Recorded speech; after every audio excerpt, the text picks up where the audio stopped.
돈은 다 같은 돈이지. 내가 벌었냐? 68세 어머니 앞에서 남편이 내뱉은 말입니다. 아들이 매달 보내준 100만 원. 엄마, 병원비로 쓰세요. 평생 처음으로 생긴 자신만의 돈이었습니다. 무릎 수술을 위해 조금씩 모았던 돈. 그런데 어느 날 통장을 확인하는 순간 400만 원이던 잔고가 200만 원으로 줄어 있었습니다. 여보, 통장에서 돈이 나갔는데요.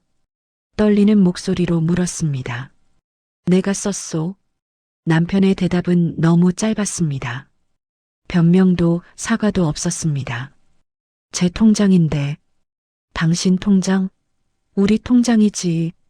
경로당계에 들어가고 친구들과 술 마시는데 쓴 돈. 200만 원. 병원비로 모아둔 거예요. 수술은 무슨. 나이 들면 다 아픈 거요. 그 순간 깨달았습니다. 45년을 함께 살았지만 남편에게 아내의 고통은 참아야 할 것이었습니다. 아들이 보내준 사랑도 병들어가는 몸도 모두 대수롭지 않은 것이었습니다. 돈은 다 같은 돈이지. 내가 벌었냐? 평생 집안일하고 아이 키우고 시부모 모신 45년. 그건 일이 아니었던 걸까요? 68세 어머니는 그날 처음으로 결심합니다. 새 통장을 만들고 아들과 비밀을 공유하며 자신을 지키기로. 하지만 남편은 이를 반항으로 받아들였고 집안의 공기는 더욱 차가워져만 갔습니다.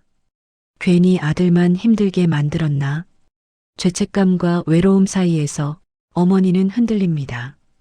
과연 이 가족은 다시 회복할 수 있을까요? 준호님이 100만 원을 송금하셨습니다.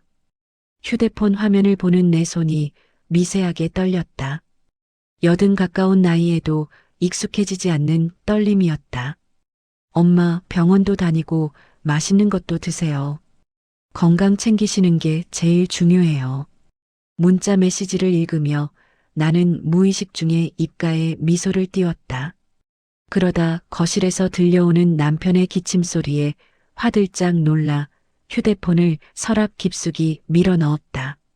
마치 무언가 들키면 안 되는 비밀이라도 되는 것처럼.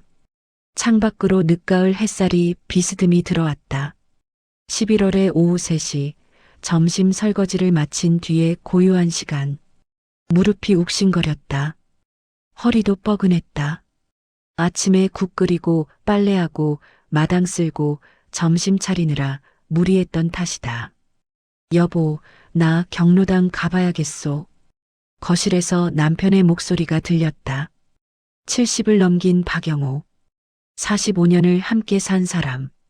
평생을 가장의 권위를 내세우며 살아온 사람. 그래요. 저녁은 집에서 하시려고요? 응, 6시쯤 올 거요. 현관문이 닫히는 소리와 함께 집안이 고요해졌다. 그제야 나는 다시 서랍을 열고 휴대폰을 꺼냈다. 아들의 문자를 다시 읽었다. 한 글자 한 글자 천천히. 결혼하고 45년. 나는 늘 뒷전이었다. 남편의 뒷바라지, 시부모 봉양, 아이들 키우기. 그 세월 동안 내가 나를 위해 돈을 쓴 기억이 거의 없었다. 미용실은 1년에 2번, 옷은 명절 때 시누이가 주는 것으로 때웠다. 준호가 대학 가고 취직하고 결혼하던 날. 나는 울었다. 행복해서가 아니라 안도감 때문이었다. 이제 내 짐을 다 내려놨구나. 그런 생각이 들었다. 그런 아들이 5년 전부터 매달 용돈을 보내기 시작했다. 처음엔 30만 원이었다. 엄마, 제 마음입니다. 꼭 받으세요. 며느리도 허락했다며 웃던 아들의 얼굴이 떠올랐다. 작년부터는 100만 원이 되었다. 병원비 걱정하지 말라며. 아들의 형편이 나아졌다는 뜻이었다. 남편은 모른다. 아니, 모르는 척한다. 한 번은 통장에 돈이 들어온 걸 보고 물었다. 이게 뭐요? 준호가 병원비 보태라고요. 흥, 그 돈으로 뭘 한다고. 그게 전부였다. 더 캐묻지 않았다. 자신의 자존심이 상할까봐 아들한테 경제권을 빼앗긴 것 같아서 남편은 그저 모른 척하는 쪽을 택했다. 나는 그 돈으로 정형외과에 다니기 시작했다. 10년을 참아온 무릎 통증 때문이었다. 남편한테 말하면 나이 들면 다 그런 거요. 참아야지라고 했을 것이다. 실제로 몇 년 전 허리가 아파서 병원 가자고 했을 때 돌아온 대답이 그랬다. 물리치료를 받고 나면 몸이 한결 가벼워졌다. 그 기분이 좋았다. 누군가 나를 돌봐준다는 느낌. 의사 선생님이 많이 좋아지셨네요 라고 말할 때 나는 살아있다는 실감이 들었다. 가끔은 그 돈으로 시장에 가서 과일을 샀다. 샤인머스켓 한 송이. 남편 몰래 방에서 먹었다. 달콤한 즙이 입안에 퍼질 때 나는 죄책감과 행복감을 동시에 느꼈다. 지난달에는 딸 진이를 만나 백화점에 갔다. 30만 원짜리 가디건을 샀다. 처음으로 내 돈으로 내가 고른 옷이었다. 엄마, 이거 잘 어울려요. 사세요. 딸의 말에 망설이다가 계산했다. 집에 와서 옷장에 넣어두고 한참을 바라봤다. 가슴이 벅찼다. 68년을 살면서 내가 나를 위해 산 첫 옷이었다. 휴대폰 화면을 끄고 나는 부엌으로 갔다. 저녁 준비를 해야 했다.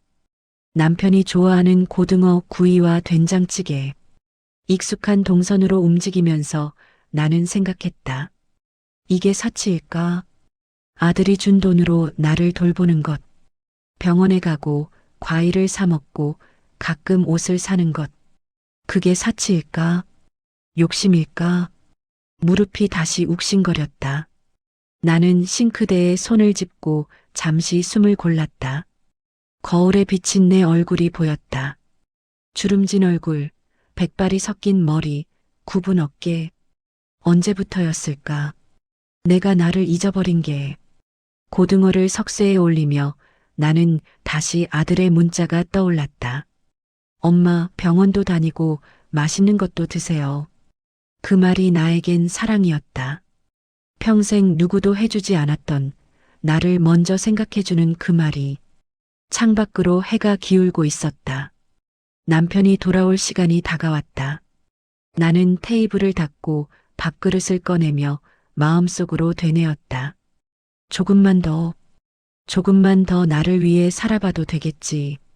그 작은 다짐이 68회를 타인을 위해 살아온 김정숙이라는 여자가 자기 자신에게 건네는 첫 위로였다. 은행 앱을 열었을 때 나는 숫자를 잘못 본 줄 알았다. 400만 원이 200만 원?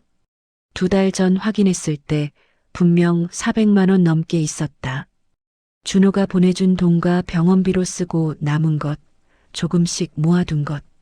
그런데 지금 잔고는 210만 원. 손가락이 떨렸다. 화면을 내렸다. 거래 내역을 확인했다. 11월 3일 ATM 출금 80만 원. 11월 10일 ATM 출금 70만 원. 11월 15일 ATM 출금 50만 원. 내가 출금한 적 없는 날짜들이었다. 심장이 빠르게 뛰었다. 누군가 내 통장에서 돈을 빼간 것이다. 거실에서 TV 소리가 들렸다. 남편이 뉴스를 보고 있었다. 나는 휴대폰을 꼭 쥔 채 거실로 나갔다.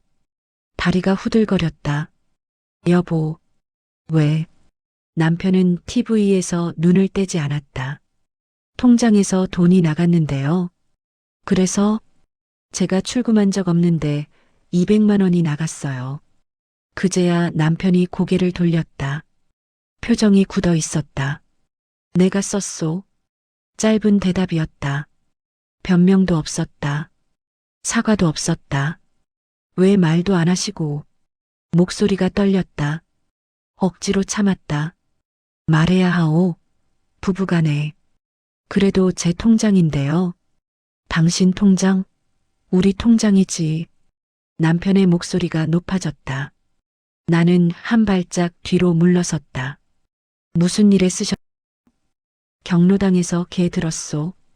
그거 내야 해서. 어떻게요? 얼마짜리요? 150만 원. 그럼 나머지 50만 원은요? 친구들하고 밥 먹고 술 먹고 그런 거요. 남편은 다시 TV를 봤다. 대화가 끝났다는 신호였다. 나는 그 자리에 서서 남편의 뒷모습을 바라봤다. 굽은 어깨, 흰머리, 70년을 산 사람의 뒷모습. 그럼 앞으로는 말씀해 주세요. 제가 병원비로 쓰려고 모아둔 돈인데요.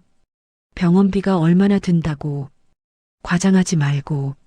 무릎 수술하려면 돈이 필요해요. 의사 선생님이 말씀하셨어요. 수술은 무슨, 나이 들면 다 아픈 거요. 말끝이 차가웠다. 나는 더 이상 말할 수 없었다. 부엌으로 돌아왔다. 싱크대에 손을 짚고 숨을 골랐다. 가슴이 답답했다. 울음이 치밀어 올랐지만 참았다. 울면 지는 것 같았다. 휴대폰을 다시 꺼냈다. 거래 내역을 다시 봤다. 11월 3일, 10일, 15일. 모두 오전 시간이었다. 내가 시장 가거나 빨래하는 시간. 남편이 집에 혼자 있을 때였다. 통장은 방 서랍에 넣어뒀다. 비밀번호도 바꿔놨다. 그런데 남편이 알아낸 것이다. 언제? 어떻게? 생각해보니 지난주 남편이 물었었다. 통장 비밀번호가 뭐요? 왜요? 그냥 알아야 할 것 같아서. 필요하시면 말씀하세요. 그날 밤 남편이 먼저 잤다. 나는 설거지하다가 방에 들어갔을 때 서랍이 살짝 열려 있는 걸 봤다. 그때는 대수롭지 않게 넘겼다. 아마 그때 통장을 봤을 것이다. 비밀번호는 내 생년월일이었다. 남편이 모를 리 없었다. 나는 의자에 앉았다. 무릎이 욱신거렸다. 아침에 마당 쓸다가 무리했던 것이다. 준호한테 말해야 할까? 아들의 얼굴이 떠올랐다. 말하면 아버지와 갈등이 생길 것이다. 며느리도 알게 될 것이다. 가족이 불편해질 것이다. 참아야지. 평생 그렇게 살았다. 참고 이해하고 넘어가는 것. 그게 아내의 역할이고 어머니의 몫이라고 생각했다. 하지만 이번엔 달랐다. 마음 한쪽에서 무언가 무너져 내렸다. 저녁을 준비하면서 나는 계속 생각했다. 남편이 내 돈을 가져간 것. 아니, 내 돈이라는 개념조차 인정하지 않는 것. 당신 통장? 우리 통장이지. 우리. 그 말 속에 나는 없었다. 남편만 있었다. 밥상을 차리고 남편을 불렀다. 진지 드세요. 남편이 식탁에 앉았다. 숟가락을 들었다. 평소와 다름없는 모습이었다. 반찬이 별로 없네. 죄송해요. 자동으로 나온 말이었다. 45년 동안 해온 대답. 밥을 먹는 내내 나는 남편을 바라봤다. 국을 떠먹고 반찬을 집고 밥을 씹는 모습. 당연하다는 듯이 식사하는 모습. 감사하다는 말은 없었다. 미안하다는 말도 없었다. 설거지를 하면서 나는 오후의 대화를 떠올렸다. 돈은 다 같은 돈이지. 내가 벌었냐? 남편이 화낼 때 했던 말이었다. 문득 튀어나온 말이었지만 그 말 속에 45년이 담겨 있었다. 나는 돈을 벌지 못했다. 집안일을 했다. 아이를 키웠다. 시부모를 모셨다. 그게 일이 아니라는 것인가? 가치가 없다는 것인가? 그릇을 닦으며 나는 눈물을 흘렸다. 소리 없이, 조용히. 나는 이 집에서 뭐지? 누군가의 아내, 누군가의 어머니, 누군가의 며느리. 그런데 김정숙이라는 사람은 어디에 있는가? 거울을 봤다. 주름진 얼굴, 굽은 등, 거친 손. 68년을 산 여자의 모습. 그 속에서 나는 나를 찾을 수 없었다. 휴대폰을 꺼냈다. 은행 앱을 다시 열었다. 210만 원. 아들이 준 사랑의 증표가 절반으로 줄어 있었다. 비밀번호를 바꿔야겠다고 생각했다. 통장도 옮겨야겠다고 생각했다. 그리고 한 가지 더. 이제는 내 몫을 지켜야겠다.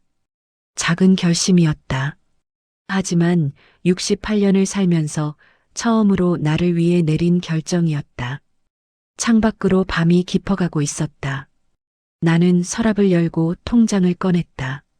내일 은행에 가기로 했다. 새 통장을 만들기로 했다. 오직 나만 아는 통장을. 결국 나는 아들에게 전화했다. 사흘을 고민했다.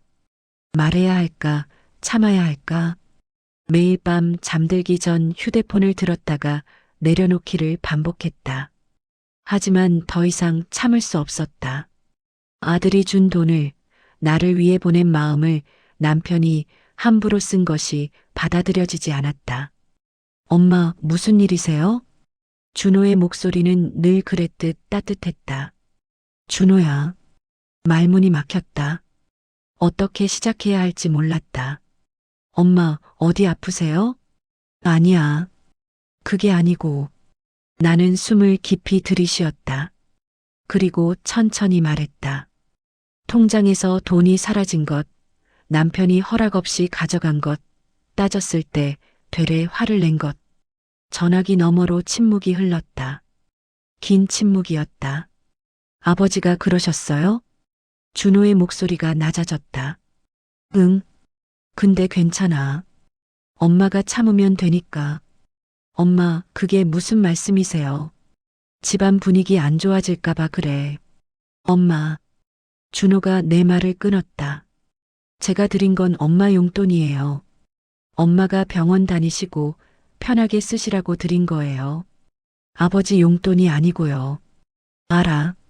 근데 이번 주말에 갈게요. 아버지랑 얘기해야겠어요. 아니야, 오지 마. 괜히 너만 힘들어져. 엄마, 이건 제 문제이기도 해요. 전화가 끊겼다.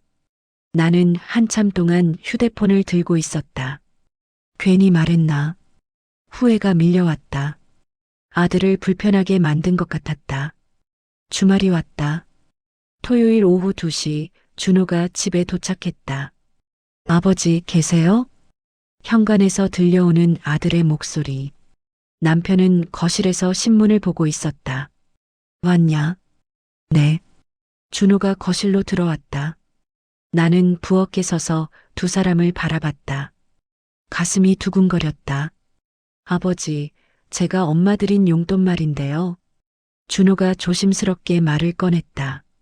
남편은 신문을 내려놓았다. 그게 뭐? 엄마 통장에서 돈 쓰셨다고 들었어요. 내가 쓴 게 문제냐? 남편의 목소리가 높아졌다. 나는 거실로 나가려다 멈췄다. 문제라기보다 말씀 좀 하시고 쓰시면 안 되나요? 부부 사이에 말해야 하나. 내가 준 게 내 엄마 돈이냐, 우리 집 돈이지. 아버지, 저는 엄마 병원비로 쓰시라고 드린 거예요. 병원은 다니고 있잖아. 내가 뭘 잘못했냐? 그래도 엄마가 모아두신 건데.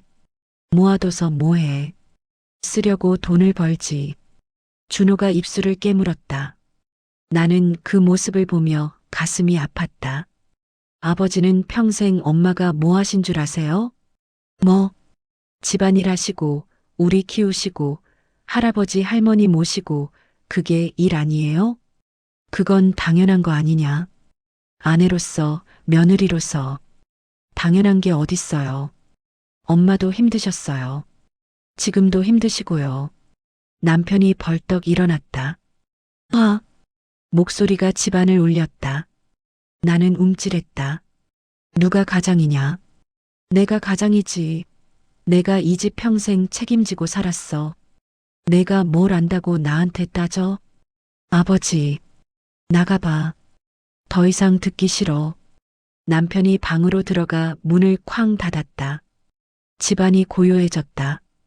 준호는 소파에 주저앉았다. 고개를 떨구고 있었다. 나는 아들 옆에 앉았다. 엄마, 죄송해요. 내가 왜 미안해. 제가 말을 잘못했나 봐요. 아니야. 내 잘못 없어. 나는 아들의 손을 잡았다. 따뜻했다.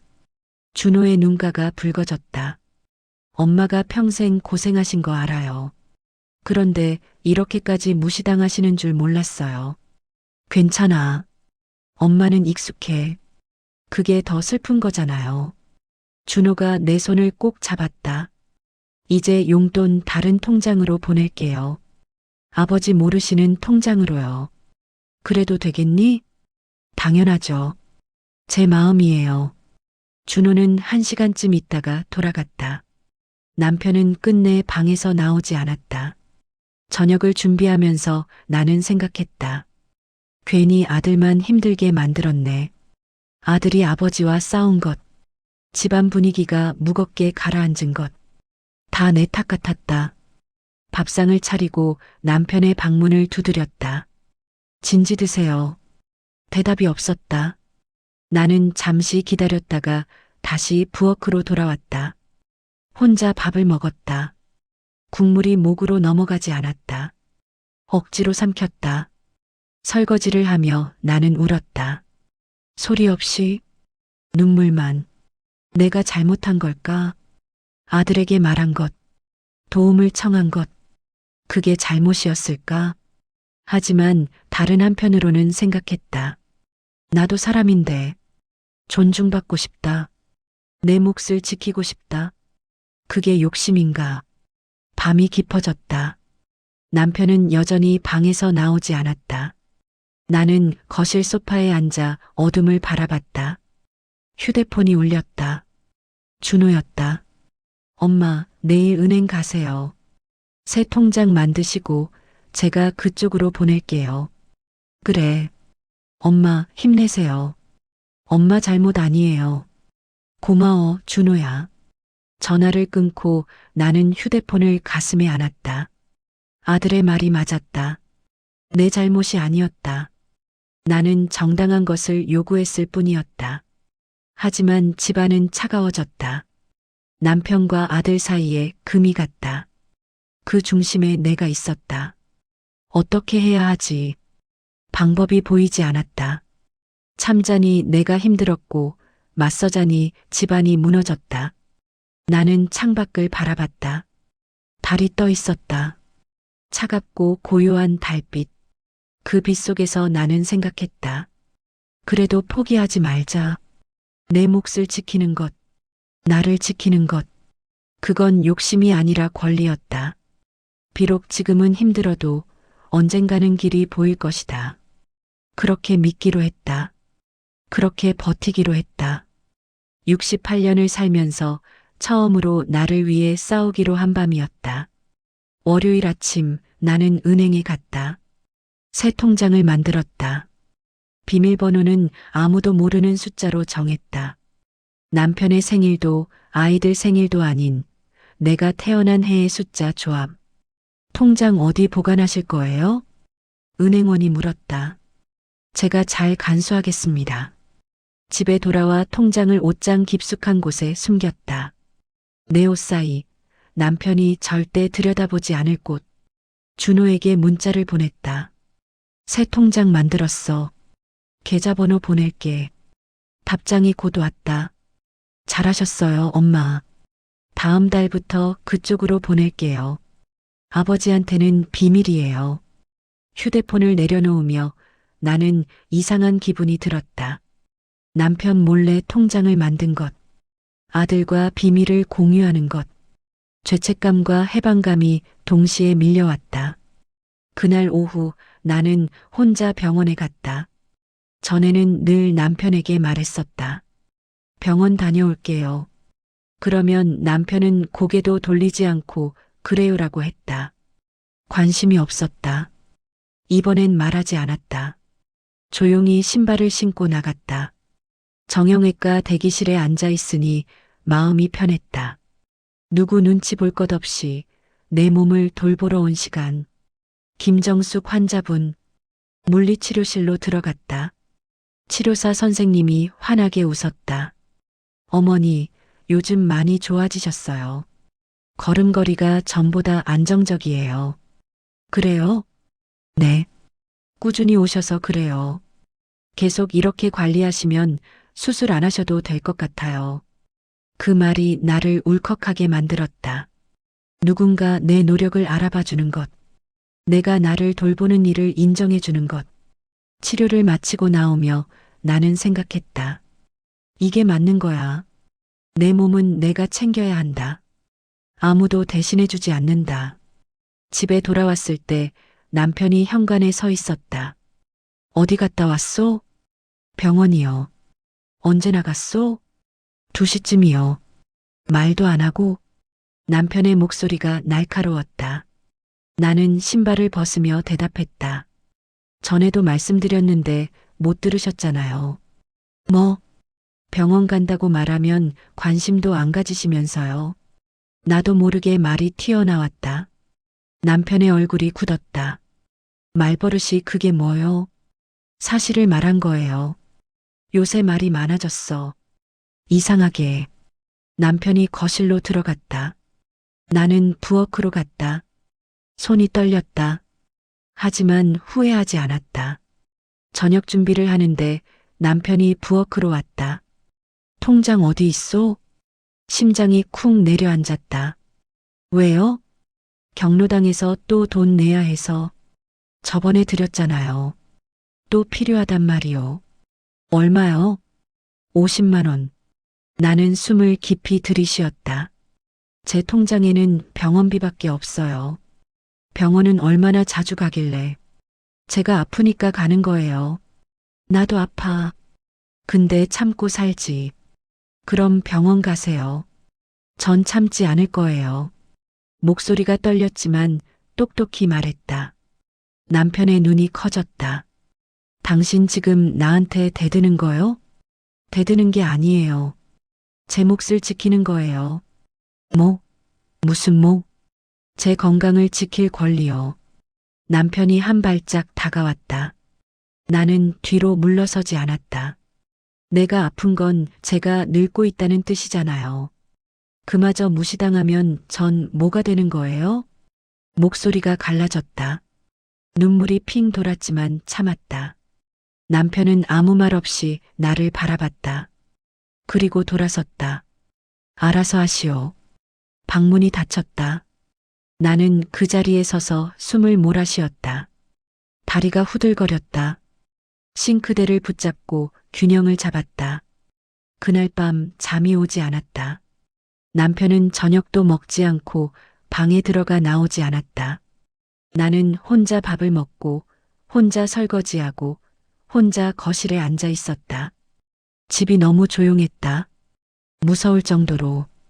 휴대폰을 꺼냈다. 준호에게 전화하려다 멈췄다. 아들을 또 걱정시키고 싶지 않았다. 대신 딸 진이에게 문자를 보냈다. 진이야, 엄마야. 잘 지내지? 답장이 금방 왔다. 엄마 왜요? 무슨 일 있어요? 아니야. 그냥 목소리 듣고 싶어서. 전화벨이 울렸다. 진이었다.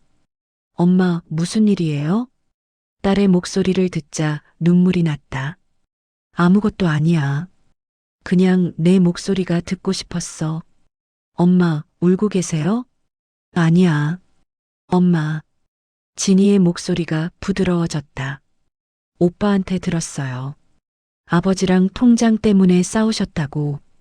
걱정 끼쳐서 미안해. 엄마가 왜 미안해요? 엄마 잘못 없어요. 그래도 집안이 이렇게 되니까. 엄마.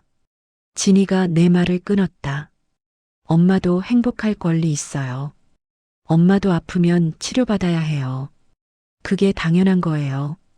고마워, 진이야. 이번 주말에 갈게요. 엄마 보고 싶어요. 전화를 끊고 나는 한참을 울었다. 아이들은 나를 이해했다. 나를 지지했다.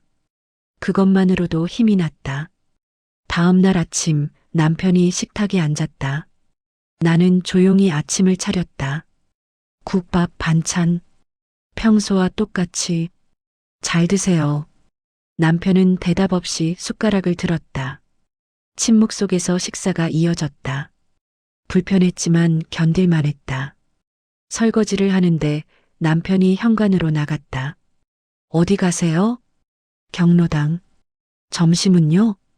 거기서 먹을 거요. 문이 닫혔다. 나는 설거지를 마치고 방으로 갔다. 옷장을 열고 새 통장을 꺼냈다. 아직 입금된 것은 없었지만 이 통장이 나를 지켜줄 것 같았다. 창밖을 바라봤다. 늦가을 햇살이 따뜻했다. 부부 사이의 골은 깊어졌다. 남편은 나를 이해하지 못했다. 나도 남편을 이해할 수 없었다. 하지만 나는 포기하지 않기로 했다. 내 건강을 지키는 것, 내 몫을 챙기는 것, 그건 욕심이 아니라 생존이었다. 68년을 살면서 처음으로 나를 먼저 생각하기로 한 선택. 쉽지 않았다. 외로웠다. 무서웠다. 하지만 멈출 수 없었다. 이제는 내가 나를 지켜야 해. 그 다짐을 가슴에 새기며 나는 다시 하루를 시작했다. 일주일이 지났다. 그 사이 남편과 나는 필요한 말만 주고받았다. 진지 드세요. 알았소. 그게 전부였다. 하지만 뭔가 달라지고 있었다. 남편이 내 눈을 피하지 않았다. 나도 남편 앞에서 주눅 들지 않았다. 목요일 저녁 남편이 먼저 말을 걸어왔다. 내일 병원 가요? 깜짝 놀라 고개를 들었다. 내 물리치료 예약했어요. 그래요. 남편이 다시 신문을 봤다. 짧은 대화였지만 전에 없던 일이었다. 금요일 오후 병원에서 돌아오니 남편이 거실에 앉아 있었다. 다녀왔소? 네. 좀 나아졌소? 네, 많이 좋아졌어요. 어색한 침묵이 흘렀다. 나는 부엌으로 가려다 멈췄다. 여보, 왜? 앉아요. 할 말이 있어요. 남편이 천천히 고개를 돌렸다. 나는 맞은편 소파에 앉았다. 저 평생 당신 뒷바라지 하면서 살았어요. 목소리가 떨렸다. 참았다. 당신 부모님 모시고 아이들 키우고 집안일하고 그게 제 삶이었어요. 그걸 나보고 어쩌라는 거요. 들어만 주세요. 남편이 입을 다물었다. 전 한 번도 제 돈이 있어 본 적 없었어요. 필요한 것도 사지 못했고요. 미용실도 맘대로 못 갔어요. 그건 제 말이 끝나지 않았어요. 남편이 놀란 표정으로 나를 봤다. 나는 계속했다. 준호가 보내준 돈이 제겐 처음으로 생긴 자유였어요. 제 몸을 돌볼 수 있는 기회였고요. 근데 그걸 당신이 가져갔을 때 전 제가 이 집에서 아무것도 아니구나 그런 생각이 들었어요. 눈물이 차올랐다. 흘러내렸다. 닿지 않았다. 전 이제 늙었어요. 무릎도 아프고 허리도 아프고 언제 쓰러질지 몰라요. 당신, 그러니까 지금이라도 저를 챙겨야 해요. 아무도 안 해주면 제가 해야죠. 남편이 입술을 떨었다. 말을 하려다 멈췄다. 당신도 힘들었을 거예요. 가장으로 책임지느라. 알아요. 근데 저도 힘들었어요. 평생 제목 없이 살았어요. 긴 침묵이 흘렀다. 남편이 고개를 숙였다. 그의 어깨가 떨렸다. 미안하오. 작은 목소리였다. 뭐, 미안하다고 했소. 남편이 고개를 들었다. 눈가가 붉었다. 나도 몰랐소. 당신이 그렇게 힘든 줄. 나는 내가 가장이니까 다 알아서 하면 되는 줄 알았소. 당신 마음은 생각 안 했소. 남편의 목소리가 떨렸다. 나도 늙으니까 무서워. 아무것도 못하게 될까봐. 그래서 더 화를 낸 것 같소. 처음 듣는 말이었다. 70평생 약한 모습 보이지 않던 사람의 고백.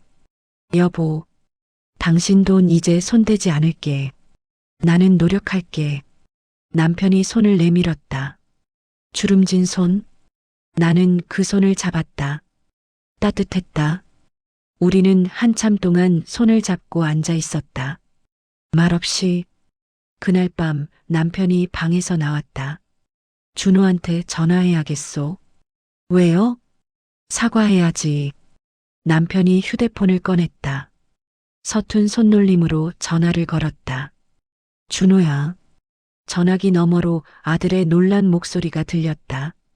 아버지, 무슨 일이세요? 저번에 아버지가 잘못했다. 내 엄마한테도 잘못했고, 너한테도 잘못했어. 미안하다. 긴 침묵이 흘렀다. 아버지, 내가 엄마 들인 돈은 엄마 거다. 아버지가 손대지 않을게. 아버지, 괜찮으세요? 아니, 괜찮지 않아. 근데 이제라도 알았어. 남편의 목소리가 갈라졌다. 아버지도 늙으면 배워야 하는구나. 그걸 전화기 너머로 아들이 우는 소리가 들렸다. 아버지, 고맙습니다. 뭐가 그렇게 말씀해 주셔서요. 전화가 끊겼다. 남편은 한참 휴대폰을 들고 있었다. 나는 남편 옆에 앉았다. 잘했어요. 늦었소. 아니에요. 지금이라도 한 거예요. 남편이 내 손을 잡았다. 같이 늙어가자고. 당신, 네. 이제부터는 당신 말 좀 들을게. 나는 웃었다. 눈물이 났다. 45년 만에 처음 듣는 말이었다. 다음 날 토요일 아들과 딸이 함께 왔다. 엄마, 진이가 나를 안았다. 준호가 남편에게 고개를 숙였다. 아버지, 왔냐? 어색했지만 따뜻한 분위기였다. 우리는 함께 저녁을 먹었다. 내가 준비한 음식들. 아이들이 맛있다고 했다. 엄마, 다음 주에 같이 백화점 갈까요? 옷 사드릴게요. 진이가 말했다. 아니야, 괜찮아. 엄마, 제 용돈으로 사드리는 건데요. 그래도, 엄마, 준호가 말했다. 받으세요. 엄마도 좋은 거 입으셔야죠. 남편이 고개를 끄덕였다. 그래요. 사 입어요. 나는 아이들을 바라봤다. 남편을 바라봤다. 이 사람들이 내 가족이었다. 완벽하지 않지만 서로를 배워가는 가족. 아이들이 돌아간 뒤 나는 휴대폰을 꺼냈다. 병원 앱을 열고 다음 달 예약을 했다. 무릎 정밀 검사. 의사 선생님이 권했던 것. 예약 완료. 마음이 가벼워졌다. 남편이 옆에 앉았다.